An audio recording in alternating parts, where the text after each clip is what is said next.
పార్టీకి మోసం చేసిన వాళ్ళు ఎలక్షన్స్ ముందు వాళ్ళని ఖచ్చితంగా తీసుకోమని చెప్పి కూడా చెప్పడం జరిగింది.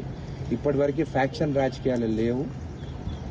కొంతమంది అంటే ప్రజలు మాట్లాడుకుంటున్నారు, సొంత తమ్ముణ్ణి ఒక సర్పంచ్ పదవి కోసము సొంత తమ్ముని చంపిన వాళ్ళు రాజకీయాలు ఉంటే రేపు ఎమ్మెల్యే పదవి కోసము నన్ను కూడా చంపొచ్చు.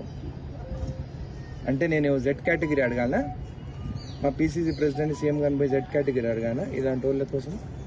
అలాంటి ఏవి జరగవు. సీఎం గారు కానీ పీసీసీ ప్రెసిడెంట్ క్లారిటీతో ఉన్నారు.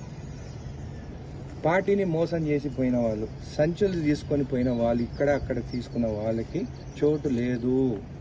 అది కూడా జడ్చర్లలో ఉన్న ఎమ్మెల్యే అనిరుద్ రెడ్డి ఆల్రెడీ వేరే కాన్స్టిట్యున్సీలు కూడా కానీ నారాయణపేట కానీ దేవరకద్ర కానీ మిడ్జిల్ కానీ మహబూబ్నగర్ కానీ ఎవరైతే మోసం చేసి పోయి మమ్మల్ని అందరిని ఓడగొట్టాలని తిరిగిన వాళ్ళు మళ్ళీ రిటర్న్ వస్తారంటే ఈ 5 ఎమ్మెల్యేలు ఎవరైనా కానీ ఒప్పుకునే పరిస్థితి లేదు.